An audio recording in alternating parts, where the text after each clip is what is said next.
할렐루야. 주의 이름을 찬양합니다. 선포된 말씀이 여러분 각 사람에게 꼭 필요한 은혜가 될 줄로 믿습니다.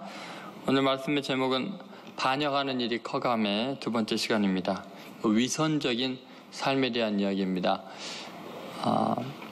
우리가 예수 그리스도를 믿을 때 우리가 지난 시간에 생각했지만 하나님을 잘못하면 배반하고 반역할 수가 있죠. 그것이 정체성의 혼돈을 겪을 때 그러한 아주 위험성이 있었습니다. 압살롬이 죄인인데 자기를 오히려 심판자로 착각하고 있었죠.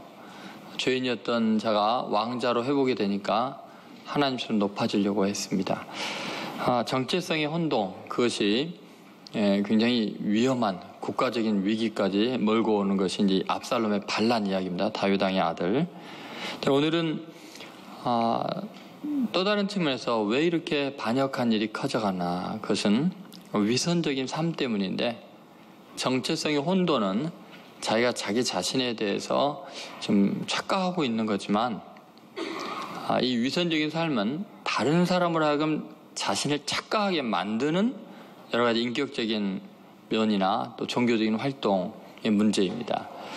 다른 사람으로 하여금 내 자신의 본질을 보지 않고 내가 가면을 쓰고 있고 위장한 모습을 나의 한 측면으로 보게 해서 반란을 일으키는데 이제 이용하게 되죠. 기독교인들에 대해서 어떻게 생각하는가, 그거에 대해서 조사를 한 것이 있습니다. 기독교 리서치 기관인 바나 리서치라는 곳에서 밀레니엄 세대를 대상으로 교회에 바라는 것이 무엇인가 하면서 질문한 것 중에 이제 물론 복수 응답이 가능했습니다. 크리스천들에게 있어서 가장 마음에 안 드는 면, 교회에 가지 않는 이유가 뭐냐 이렇게 물어봤더니 가장 높게 나온 것 중에 하나는 기독교인은 너무 정죄를 잘한다, 87%. 두 번째는 위선적이다, 이게 이제 85%입니다. 세 번째는 다른 사람의 사정에 둔감하다, 이게 70% 이렇게 나왔습니다. 이걸 전체적으로 보면은 기독교인들은 너무 자기중심적이고 또 남을 정죄하면서 또 자기 자신에 대해서는 굉장히 위선적인 그런 면이 있다는 거죠. 오늘 본문에 나오는 압살롬을 보면은 굉장히 위선적인 면을 보여줍니다. 자신의 궁극적인 목적, 자신이 왕이 되기 위해서, 반란을 일으키기 위해서 아주 교묘하게 위선을 부리는데, 어떻게 보면 그 모습이 곧 우리들의 모습의 한 단면이 아닌가. 그래서 참 그가 속한, 압살롬이 속한 그 나라가 두 쪽이 나고 갈등이 깊어진 것처럼 우리 그리스도인의 삶의 그 위선 때문에 여러 가지 아픔이 있지 않나라는 생각을 하게 되고, 결국 이 말씀을 통해서 우리가 신앙생활의 정도로 어떻게 돌아올 것인가, 진실한 크리스찬이 되는 길이 뭔가, 그에 대해서 우리 자신 한번 깊이 성찰하고 하나님 앞에서 새 사람 되기를 간절히 소망합니다. 첫 번째 압살롬에 심각한 것 중에 하나는 인격적인 위선입니다. 인격적인 위선. 사실 우리들은 내 모습이 어떤 것이 진정한 내 모습인가 스스로도 혼란을 겪기도 합니다. 어쩔 때는 예배 드릴 때는 정말 천사같이 겸손해졌다가 또 주차장에서는 이상하게 늑대처럼 변하고 포악해지고, 도대체 내가 누구인가. 예를 들어 보네프 목사님이 자기 자신에 대해서 자기도 알 수가 없는 거예요. 그렇게 헌신된 하나님의 사람이 도대체 내가 누구일까? 남이 말하는 나일까? 아니면 내가 생각하는 나일까? 그 규정을 할 수가 없으니까 내가 누구인지 오직 하나님 한 분만 아십니다, 이렇게 이야기를 했거든요. 그렇게 훌륭한 목사님도 그렇습니다. 베드로도 마찬가지죠. 여러분, 베드로 하면 어떤 사람으로 생각이 되십니까? 근데 베드로는 예수님 앞에서 다른 사람이 다 주를 버리고 도망가도 저는 주를 위해 죽겠나이다 했던, 예수님 앞에서 그렇게 고백했던 베드로, 그 베드로의 진심이죠. 그런데 베드로가 여종 앞에서 예수님을 부인하고 저주하고 도망가거든요. 그것도 베드로죠. 우리는 그 다양한 측면들을 봅니다. 사회적인 상황에 따라서 또 자신의 성격의 여러 가지 다방면에 있어서 여러 가지 가면을 쓰고 나타나는 같은 그런 모습입니다. 그래서 칼 구스타프 융 같은 사람은 이것을 이제 페르조나라고 표현을 했죠. 다시 말해서 히랍의 연극 배우들이 가면을 쓰고 다양한 역할을 하듯이 우리는 사회적인 관계 속에서 여러 가지 모습의 자신을 보게 되고, 그런데 문제는 그 한쪽 측면을 지나치게 집착하게 되든지 그것을 잘 조화롭게 하지 못하게 되면 그게 이제 장애가 되는, 인격 장애가 되고 문제를 일으키게 됩니다. 또 오늘 본문에 나오는 압살롬을 보면은, 압살롬은 왕이 되려고, 그러니까 반역을 하려고 굉장히 다양한 측면에서 연극을 하게 됩니다. 그래서 만약에 압살롬이 이 시대에 태어났으면요, 최고의 연극 배우 됐을 거예요.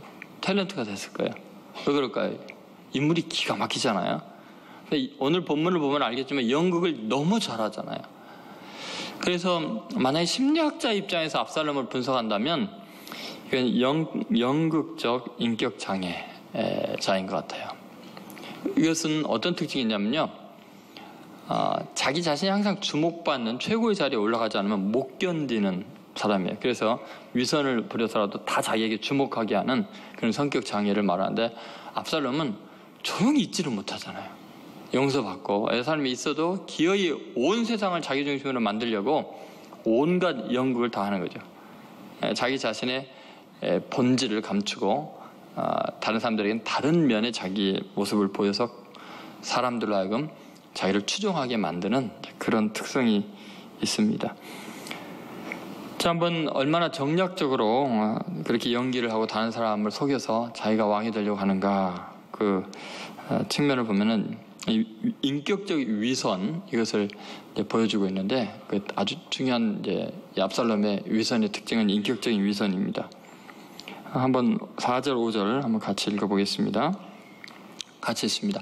또 압살롬이 이르기를 내가 이 땅에서 재판관이 되고 누구든지 송사나 재판할 일이 있어 내게로 오는 자에게 내가 정의 베풀기를 원하노라 하고, 사람이 가까이 와서 그에게 절하려 하면 압살롬의 손을 펴서 그 사람을 붙들고 그에게 입을 맞추니, 그랬습니다. 여러분, 지금 너무 억울하고 힘든 일 때문에 재판 받으려고 오는데 재판이 잘 열리지가 않잖아요. 근데 압살롬이 그 사람 만나서 너 이야기 들으니까 너가 옳고 바르다마는 너를 위해서 재판할 사람이 없다. 3절에 그러죠. 그러니까 내가 너를 위해서 정의를 베풀기라. 그러면 여러분, 속에 원한이 사무쳐 있고 고통받는 사람 입장에서는 얼마나 고맙겠어요. 그러니 뭐 압살롬 왕자님이 해결해 준다니까 그냥 달려서 절을 하면서 왕자님 감사합니다 그럴 거 아니에요. 근데 그렇게 감격하면 절하기 전에 뛰어가가지고 그 사람의 손을 꼭 잡으면서, 아유 형제님, 이거 당연히 해야 될 일인데 그러지 마세요, 절하지 마세요. 이렇게 겸손하게 왕자가 그를 이렇게 귀하게 여겨줍니다. 그래서 그러면서 입을 맞춘다 그러잖아요. 입을 맞춘다. 이 고대 이스라엘에게는 이 입을 맞추는 것이 굉장히 중요한 몇 가지 의미들이 있습니다. 근데 그 중에 가장 중요한 게 뭐냐면 친밀감의 표현입니다. 형제애, 가족애, 이런 그 표현이 있고, 또 연인 간의 사랑의 관계. 그래서 입을 맞춘다, 이것은 굉장히 그 친밀한 관계 속에서 형제애를, 사랑을 이게 표현하는 거거든요. 근데 여러분 생각해보세요. 왕자님이 지금 여기저기서 억울한 일을 당하고 시달리고 고통받는 사람에게 달려가서 절을 하는 걸 말리고는 입을 맞추고 내 형제여 한다면 그 사람 마음이 녹아나지 않겠습니까? 그 겸손한 앞에 얼마나 놀라고 감격하겠습니까? 여러분, 그런데 이 입을 맞춘다라는 것이 워낙 친밀감의 표현이고 신뢰감과 사랑의 표현이기 때문에 동시에 이것은 고대로부터 배반의 어떤 표징으로 또 사용이 됩니다. 입을 맞추는 것이. 예를 들면 구약의 사무엘하 20장 9절에 보면 사람을 속일 때도 이렇게 하는 거죠.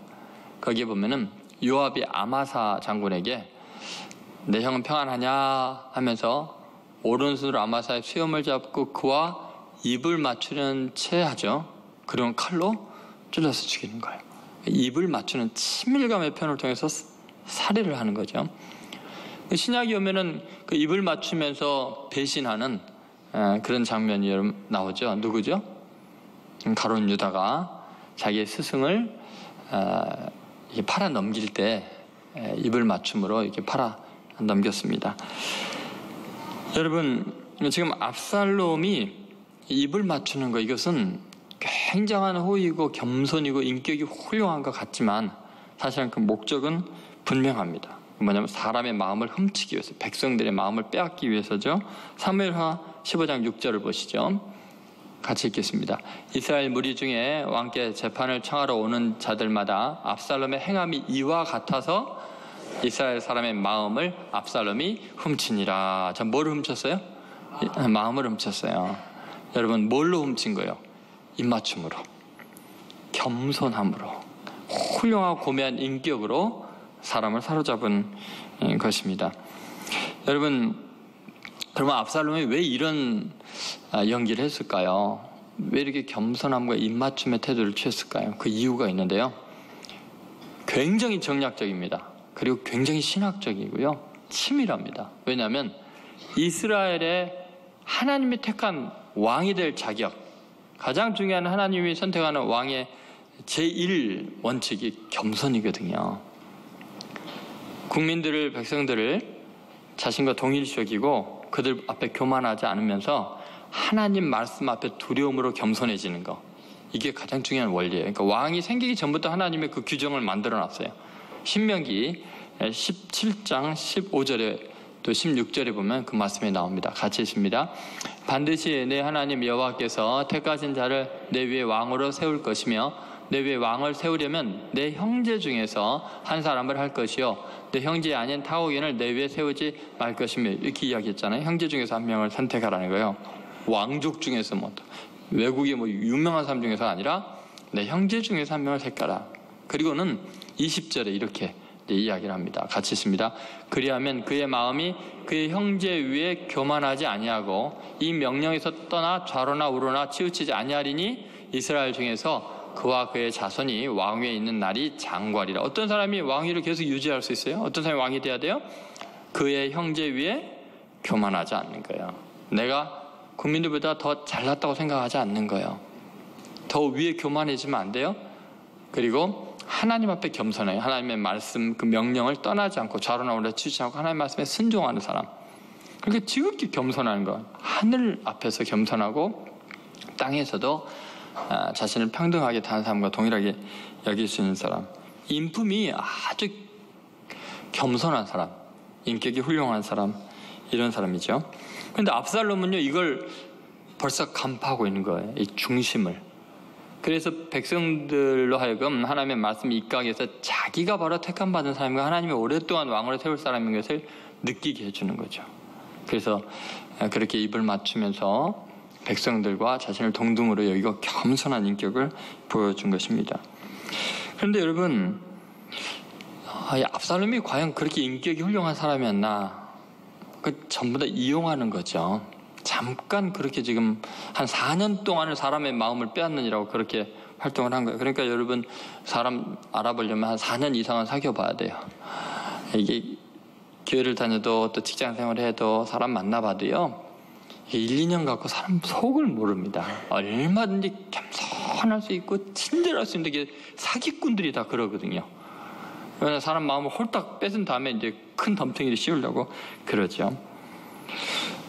여러분, 이제 대선 전국이 되어서 사람을 이제 뽑을 때도요, 대선 기간에 그들의 태도를 보고 절대 모릅니다. 보세요, 다 겸손할 거리요.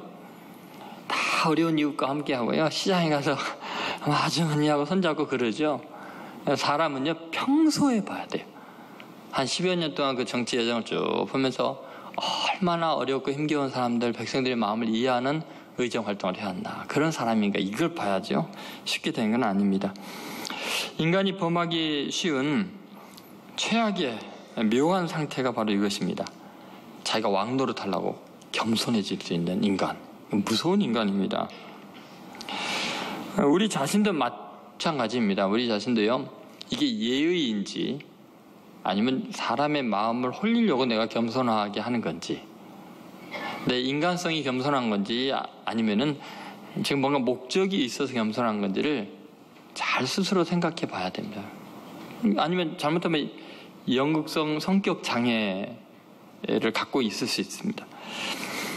그래서 우리는 참 불안합니다. 믿을 만한 사람이 없는 거예요. 사람 믿는다는 건 참 위험한 일이기도 하고요. 그래서 삶이 힘들어요. 불안해요. 야, 누구 뽑아놨다가 또 뭔 일이 일어날지 모르겠고. 그러나 여러분 생각해보면 우리 믿을 만한 대상이 한 분은 계시잖아요. 예수님은요. 한결 같으세요. 예수님은 변함이 없으세요. 여러분, 예수님은 늘 세리와 죄인과 창기들과 식사를 하셨고 그들을 귀하게 여겨주셨죠. 그런가 하면 예수님은 바리새인의 두령의 집에 초청받으면 또 가셔서 식사를 하셨어요. 예수님 마지막 죽으시는 그 순간도 양쪽 좌우에 죄인들과 함께 십자가에 못 박혀 죽임을 당하셨죠. 그들과 함께 하셨어요. 살아가는 삶이 내내 그랬고 마지막 죽는 모습까지도 그러셨습니다. 늘 겸손하셨습니다. 온유하셨습니다. 자신을 비난하고 저주하는 사람들을 위해서 축복하며 기도하셨죠. 그리고 자기를 따르는 제자들을 위해서도 기도하셨습니다. 여러분, 늘 사랑이셨고 겸손이셨습니다. 그래서 우리는 그 예수님의 한결같음, 겉과 속이 다르지 않는 그 모습 때문에 든든한 거죠. 데살로니가후서 3장 3절에 이런 말씀이 있습니다. 같이 읽겠습니다. 주는 미쁘사 너희를 굳건하게 하시고 악한 자에게서 지키시리라. 주님이 미쁘시기 때문에 우리가 굳건하게 서 있을 수 있습니다. 주님이 어느 정도까지 한결같이 우리를 사랑하시는가? 히브리서 13장 8절에 그 유명한 말씀이죠. 같이 있습니다. 예수 그리스도는 어제나 오늘이나 영원토록 동일하시니라. 여러분 믿습니까? 네, 변치 않는 분입니다. 그리고 속에 있는 내면과 또 행동하는 태도나 자세나 이 모든 것들이 늘 겸손과 사랑으로 충만한 분이 예수님이십니다. 여러분, 우리 그리스도인들이 꼭 잊지 않아야 될 것이 있다면 자기 자신을 늘 성찰해 봐야 됩니다. 내 인격이 위선은 아니지. 내가 왕 노릇하고 내 세상 만들고 인정받으려고 겸손한 건지, 아니면 정말 하나님 앞에서 내가 죄인이기 때문에 겸손할 수밖에 없는지. 압살롬이 만약에 이 겸손함이 자기가 암논 왕자를 죽인 살인자라는 그 자기 자신에 대한 정확한 인식 때문에 겸손하게 백성들에게 나아갔다면 얼마나 좋았겠습니까? 여러분, 우리 그리스도인들이 정말 진실한 사람들이 되어야 됩니다. 인격적인 위선을 내려놔야 됩니다. 그래서 우리가 죄인이라는 자백이 없으면 그게 불가능합니다. 여러분, 압살롬은 그 이스라엘 사람들이 자기에게 올 때 어떤 위선을 부리냐면요, 상대편에 대해서 늘 옳다고 이야기합니다. 그래서 3절에 보면 너가 옳고 바르다마는 그렇게 말해요. 그러나 너의 억울함을 풀어줄 사람이 없으니까 내가 정의를 베풀리라, 이렇게 하거든요. 근데 예수님은 우리에 대해서 늘 우리가 근본적으로 죄인인 것을 인정하십니다. 우리 듣기 좋은 소리라는 게 아니라 우리의 진심이 뭔지를 드러내 놓으시죠. 그래서 너희 중에 죄 없는 자가 돌로 치라, 이렇게 말할 정도로 예수님은 우리 모두가 죄인인 것을 그냥 정확하게 이야기를 하십니다. 압살롬과는 다르죠. 근데 성경은 그것을 아주 명료하게 이렇게 이야기하는데, 요한 1장 8절 보시면은 우리에 대해서 이렇게 딱 성경은 단언합니다. 같이 있습니다. 만약 우리가 죄가 없다고 말하면 스스로 속이고 또 진리가 우리 속에 있지 아니할 것이에요. 여러분, 내가 죄 없다고 말하면 어떻게 된다고요? 스스로 속이는 거예요. 그리고 진리에 있지 않은 거예요. 근데 압살롬은 만난 사람마다 네가 옳고 바르다 이렇게 이야기하면 그건 진리가 아니죠. 우리 모든 사람은 다 죄가 있는데. 10절에 보면 더 아주 단정적으로 이야기합니다. 같이 있습니다. 만약 우리가 범죄하지 아니하였다 하면 하나님을 거짓말하는 이로 만드는 것이니 또한 그의 말씀이 우리 속에 있지 아니하리라. 여러분, 우리가 범죄하지 않았다고 하면 하나님을 뭘로 만드는 거예요?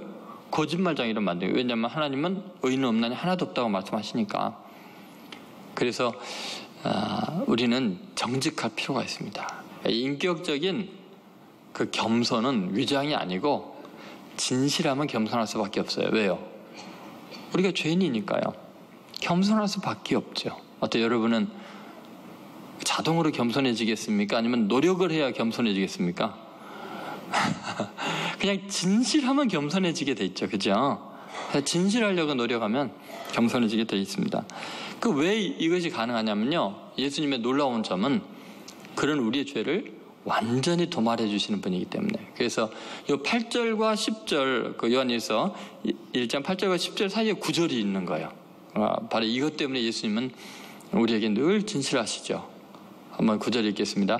만일 우리가 우리 죄를 자백하면 그는 미쁘시고 의로사 우리 죄를 사하시며 우리를 모든 불의에서 깨끗게 하실 것이요. 그럼 예수님은 우리에게 정의를 시행하려고 오신 게 아니라, 내가 정의를 베풀리라가 아니라 뭐예요? 모든 불의에서 우리를 깨끗게 하기 위해서 왔어요. 만약에 정의를 시행하려고 오시면은 다 죽거든요. 그래서 불의를 사해 주려고, 깨끗이 씻어주려고 오셨어요. 그렇기 때문에 우리는요, 주님 앞에 갈 때나 사람 만날 때나 정말 겸손해야 됩니다. 왕이 되기 위해서 겸손한 게 아니라 그냥 솔직하면 겸손해지는 거예요. 또 여러분, 겸손해지기가 어렵습니까? 쉽습니까? 진실해지기가 어려운 거겠죠. 솔직하면 겸손해집니다. 한번 옆 사람한테 인사해보세요. 솔직하면 겸손해집니다. 네, 그러면 세상 편합니다. 사는 게. 두 번째, 압살롬의 이 위선적인 삶의 문제, 하나님께 반역하는 문제는 뭐냐면 이 종교적 위선입니다. 한번 따라해보세요. 종교적 위선. A.W. 토저 목사님이 이것이 예배이다라는 책에서 이런 말 했습니다. 하나님을 경배하고 찬양하는 것이 우리의 의무인데도 복음주의적 교회들에서 예배는 잃어버린 보석이 되고 말았다. 여기에 면류관이 있지만 이 면류관에는 보석이 박혀있지 않다. 지금 교회는 온갖 장식품으로 화려하게 빛나지만 정작 빛나야 할 보석인 예배는 실종되었다 라고 이야기합니다. 여러분, 복음주의적인 교회에서 예배를 안 드리나요? 왜 그 유명한 토저 목사님이 이런 말을 했을까요? 여러분, 예배를 드리는데 그 예배가 되지 못하고 자기의 영달을 위해서 예배를 이용하고 있기 때문에 예배가 없는 거나 마찬가지예요. 예배는 하나님께 드리는 거고 하나님을 위해 드리는 건데, 그 예배를 이용해서 인간이 자기가 왕이 되려고 하니까 예배가 없는 거죠. 여러분, 오늘 본문 압살롬을 보면요, 하나님을 대단히 경외하고 하나님께 선한 걸 지키려고 하고 종교적인 열심이 특별하다는 자기 표현이 있습니다만, 그게 전부 다 자기가 왕이 되려는 욕심 때문이죠. 그걸 이용하고 있는 거죠, 종교를. 자, 한번 15장 7절을 보십시오. 15장 7절 같이 읽습니다. 4년 만에 압살롬이 왕께 아뢰되 내가 여호와께 서원한 것이 있사오니 청하건대 내가 헤브론에 가서 그 서원을 이루게 하소서. 여러분, 인간은 자신의 죄성과 세속적인 욕망을 감추기 위해서 종교적인 표상들을 마음껏 이용합니다. 지금요, 압살롬 마음에 지금 하나님께 서원한 것, 또 하나님을 위해서 그걸 갚기 위해서 노력하는 그 마음이 있는 거예요? 아니면 저 왕이 되기 위해서 자기가 얼마나 하나님과 가깝고 하나님을 사랑하는 사람인지, 경건한 사람인지를 보이기 위해서 이 말을 하는 거예요? 여러분, 참 놀랍잖아요? 겁이 없잖아요? 어떻게 하나님께 서원한 걸 갚기 위해서 간다, 그런 말을 할 수 있을까요? 사실은 뭐 하러 가는 거예요? 반역하려고, 자기가 왕이 되려고 가는 거거든요. 벌써 잊어버리셨나요? 그 별로 이해가 안 가시는 것 같으면 한번 10절을 보시면요, 압살롬이 자 도대체 헤브론에 가서 뭐 하겠다는지 알 수 있어요. 10절을 한번 읽어봐야 될 것 같습니다. 같이 읽습니다. 이에 압살롬이 정탐을 이스라엘 모든 지파 가운데 두루 보내 이르기를 너희는 나팔 소리를 듣거든 곧 말하기를 압살롬이 헤브론에서 왕이 되었다 하라 하니라. 그러니까 헤브론에 왜 가는 거예요? 좀 왕이 되기 위해서 가는 거예요. 그러면서 실제로 다윗 왕에게나 백성들에게는 뭐라고 말해요? 내가 여호와께 서원한 것이 있어서 그걸 갚으러 갑니다. 여러분, 이게 참 인간의 아주 고전적인 자기를 합리화하거나 자기를 영적으로 보이게 하고 거룩하게 보이려고 하는 그 방법입니다. 그것은 늘 예배를 이용하는 겁니다. 인간은요, 가인과 아벨도 마찬가지죠. 가인이 하나님께 예배하는 것, 그럴 때 자기 의로움을 드러내다 동생을 쳐 죽이죠. 예를 들어서 예수님 앞에 한 여인의 죄가 적나라하게 드러난 적이 있습니다. 온갖 잘난 척을 하다가 예수님께서 전국을 찌르는 말씀하시는 바람에 여자가 그냥 창피해서 어쩔 줄 모르는 장면이 있죠. 요한복음 4장 18절에 보면 그 수가성 운명가 여인과의 대화에 이제 예수님께서 딱 직접 이야기를 하십니다. 같이 있습니다. 너에게 남편 5이 있었고 지금 있는 자도 내 남편이 아니니 내 말이 참되도다. 그럼 어떻게 남편이 5명이나 있었고 지금 있는 자도 내 남편이 아니다. 어떻게 생겼는지 참고 가서 한번 봐야 되겠어요?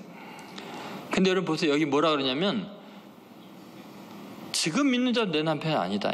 죄가 적나라하게 드러나요. 과거와 현재가 엉망인 삶입니다. 그러면요, 이런 이야기를 탁 들으면요, 여러분 상태에도 정확하게 죄에 대해서 탁 짚고 넘어가면은 일반적인 사람은 어떻게 해야 될까요? 그냥 벌벌 떨면서 제가 죄인입니다. 당신이 선지하시군요. 용서해 주십시오. 제가 어떻게 하나님께 이 죄사함을 받을 수 있을까? 이렇게 나와야 되는데 이 여인은요, 머뭇거림도 없이 즉시 아주 독특한 말을 합니다. 그 내용이 이제 19절과 20절에 연속해서 나오는데 한번 같이 읽어보겠습니다. 여자가 이르되 주여 내가 보니 선지자로서이다. 우리 조상들은 이 산에서 예배하였는데 당신들의 말은 예배할 것이 예루살렘에 있다 하더이다. 이게 지금 예수님이 한 말과 이 여인이 한 말이 논리적인 연결이 돼요? 여러분 지금 뭐 이렇게 말을 하면 대화가 돼야 되잖아요. 근데 갑자기 비약이 일어나죠. 너 남편 데려와라. 없습니다. 지금 살고 있는 남자는 네 남자가 아니지, 남편이 아니지.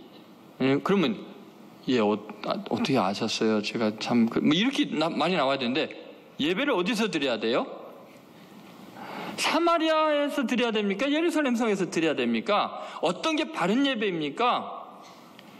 그건요, 그 당시뿐만 아니라요, 수백 년 동안 북이스라엘 사람들과 남유다 사람들이 이 예배 논쟁을 해왔거든요. 장소를 예루살렘에서만 예배해야 되냐, 사마리아에서 예배를 해야 되냐. 지금도 여러분 사마리아에 가면요, 그 사마리아 사람들이 다 멸절당하고 몇백 명 안 남았거든요. 그들이요, 자기들만의 예배와 또 자기들이 정통이라고 하는 것을, 그 제사장이 지금도 있어요. 그래서 만나서 이야기도 나누고 그랬는데 그분이 자세하게 설명을 합니다. 자기가 옳다는 거. 또 여러분 한번 생각해 보세요.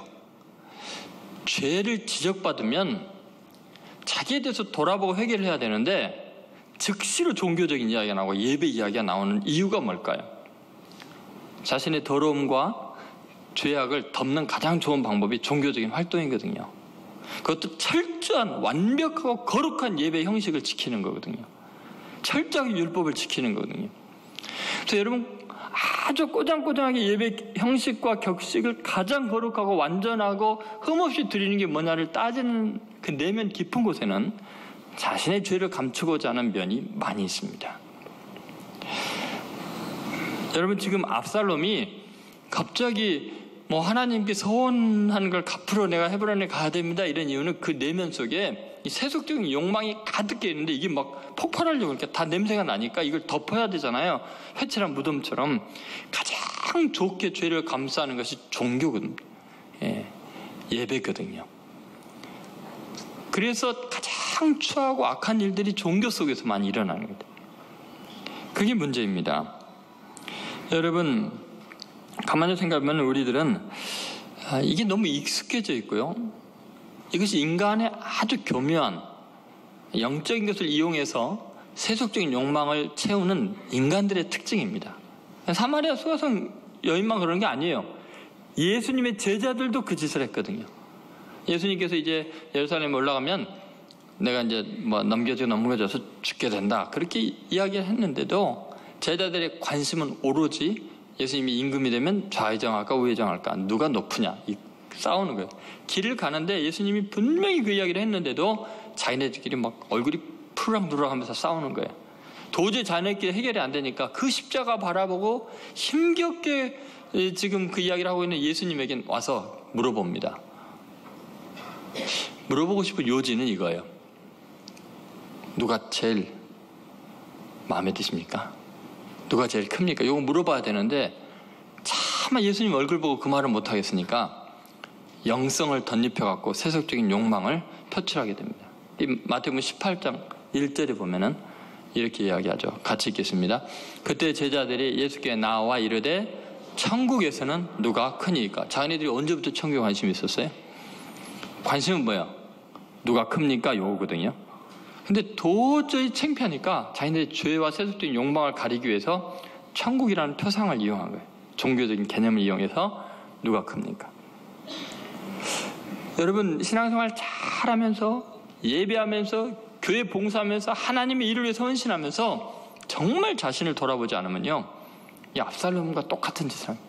수가성물가 여인이나 제자들이나 우리나 뭐가 다르겠어요? 그렇게 경건하게 예배하고 평생을 헌신하고 노력하는 이유가 뭐냐는 거예요. 왕노릇 하기 위한 거 아니냐는 거죠. 여러분, 교회가 왜 아픔이 많고 깨어지고 노예가 지금 열리지 않는 노예가 있어요. 열릴 수가 없고 이런 이유가 뭐겠어요? 다 종교적인 또 경건한 이런 것 때문에 사실 세속적인 욕망을 이렇게 채우기 위해서 그걸 이용하기 때문에 이런 문제가 생깁니다. 여러분, 우리는 하나님께 받은 은혜마저도 이용해서 자신들의 욕망을 채우는데 보장으로 사용할 수 있습니다. 그러니까 하나님이 내게 은혜 베풀고 구원해 준 걸 이용을 해서 자기의 목적을 달성하는 거죠. 왕이 되려고, 반역을 하려고. 예를 들어 사무엘하 15장 8절에 보십시오. 같이 한번 읽겠습니다. 당신의 종이 아람 구슬에 있을 때 서원하기를, 만일 여호와께서 반드시 나를 예루살렘으로 돌아가게 하시면 내가 여호와를 섬기리다 하였나이다. 지금 다윗에게 하는 말이죠. 내가 지금 망명가 있었죠. 아람 구슬에 피난가 있을 때 자기가 하나님께 서원했다는 거예요. 내가 다시 예루살렘에 돌아가기를, 왕자의 자리에 복귀해주면 그때 정말 하나님을 섬기겠습니다. 그렇게 했다는 거예요. 그렇게 말한 이유가 뭐예요? 하나님이 내게 얼마나 큰 은혜를 베풀었는가를 이야기하면서 사실은 이 반란을 꾀하기 위해서, 자기가 왕이 되러 가기 위해서 하나님이 주신 은혜마저도 자신이 이용하고 있는 거죠. 사울 왕이 하나님께 버림받은 근본적인 이유도 거기에 있었습니다. 아주 하나님이 주신 은혜를 이용하죠. 특히 하나님께 드린 예배를 이용해서 자신을 높이기를 원했습니다. 아말렉과의 전투에 있어서 모든 호흡이 있는 거, 살기 있는 거 다 제거하라 그랬는데 좋은 것들을 남겼잖아요. 그러니까 너 왜 이렇게 순종하지 않았냐 하니까 하는 말이, 백성들이, 내가 그런 게 아니라 백성들이 하나님께 예배하려고 이걸 남겼습니다. 사실 그거 뭐 하려는 거예요? 자기가 좋은 것들, 싫어한 것을 취하려고 탐욕을 부려놓고는 들키니까 이거 백성들이 예배 드리려고 살려둔 것 같습니다. 이런 식으로 이야기하잖아요. 그리고 회개하지 않으니까 이제 하나님께서 너를 왕에서 버린다. 너 스스로 교만하니까 안 되겠다.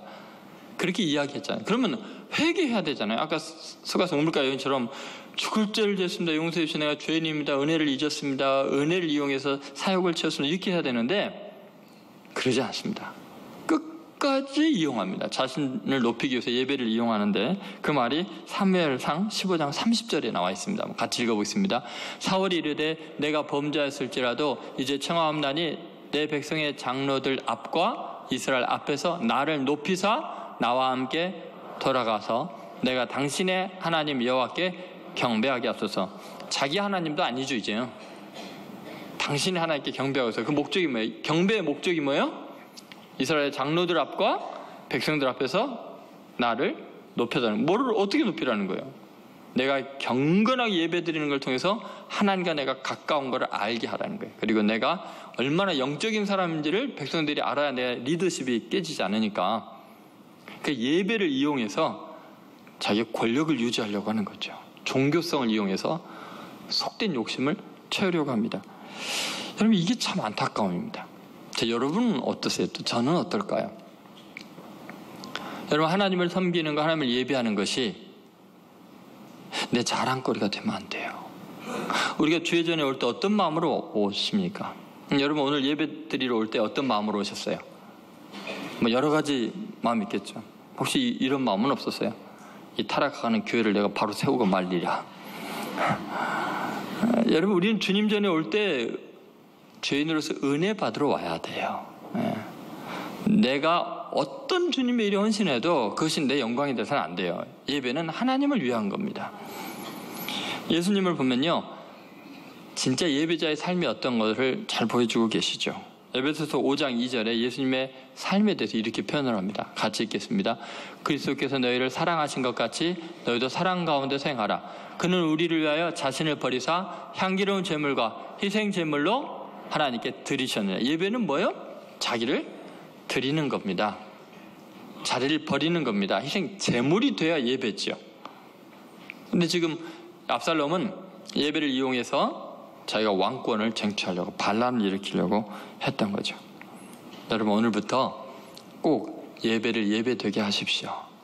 오직 하나님께만 영광을 돌려 겸손하게 은혜만을 구하는 예배가 다른 것을 위한 수단으로 전락하지 않도록 정말 깨어서 하나님 앞에 자신을 부인하고 낮추기 바랍니다.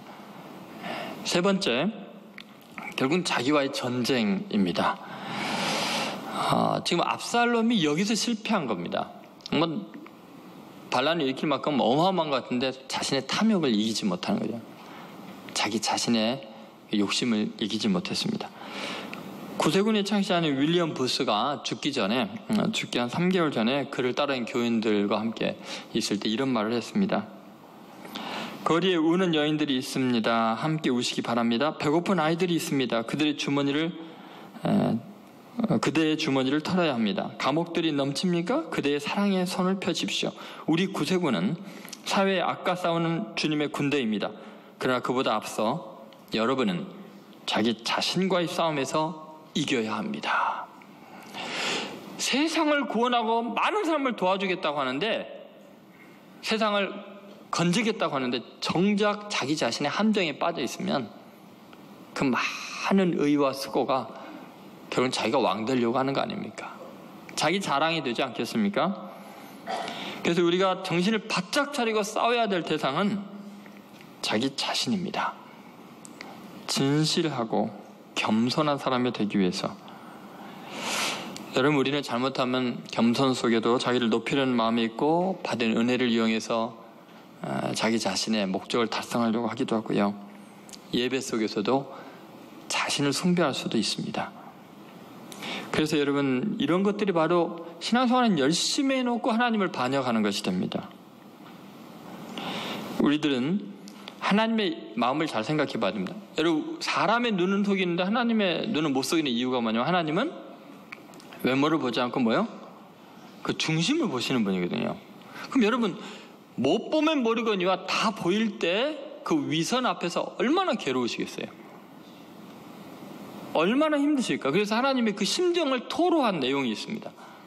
그 심정을 토로하는 하나님의 마음이 이사야서 1장 13절에 자세히 나와 있습니다. 같이 읽어보겠습니다. 헛된 재물을 다시 가져오지 말라.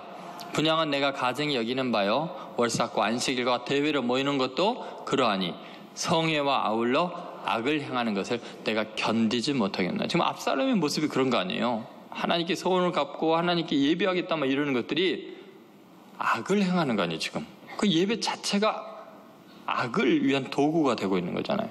반란을 일으키는데. 여러분, 하나님의 마음이 이런 거죠. 내가 견디지 못하겠노라. 너무 아프다. 너무 슬프다. 너의 위선 앞에, 나를 이용하고 예배를 이용하는 것 앞에서 너무 괴롭다. 내가 견디지 못하겠노라.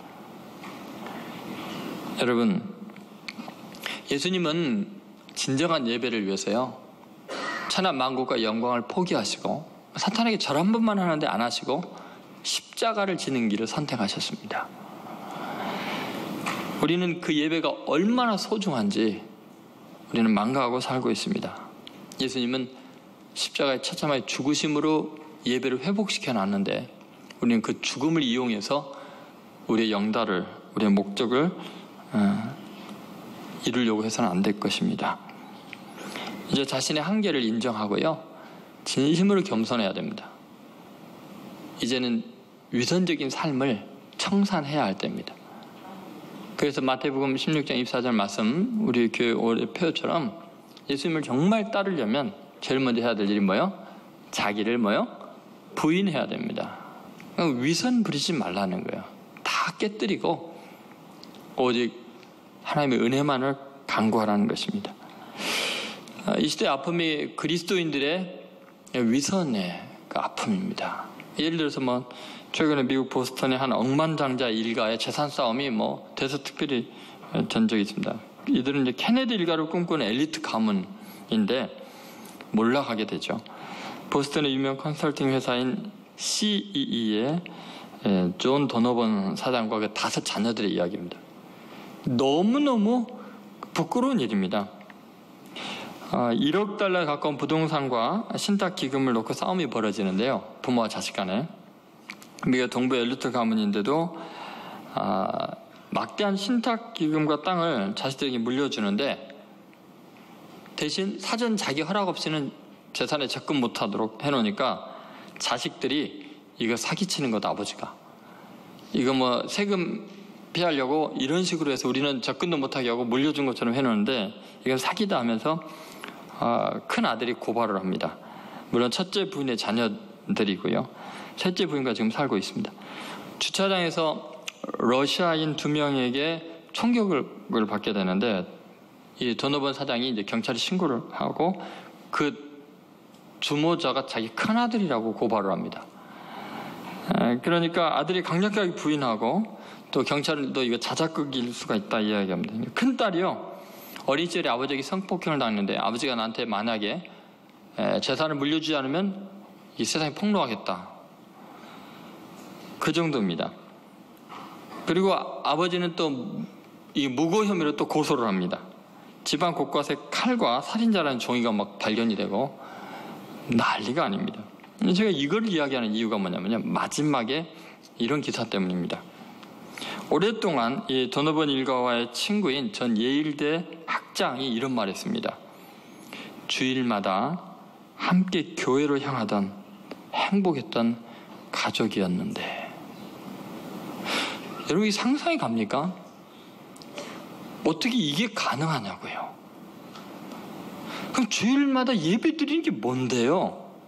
돈 더 벌게 해달라는 거였을까요? 아버지 재산 나한테 다 오게 해달라는 걸까요? 그럼 뭘까요 도대체? 여러분, 예배와 삶이 완전히 분리되어 있으면요, 이게 반역하는 겁니다. 하나님 앞에. 생활을 예배처럼이에요. 여러분, 위선적인 삶을 청산하지 않으면요, 영원한 저주 가운데 있습니다. 하나님은 속으실 분이 아니에요. 만월이 여김을 받을 분도 아닙니다. 다시 우리가 진심으로 회개하고 하나님의 은혜를 갈망해야 합니다. 위선적인 삶을 청산하지 않으면 희망이 없습니다.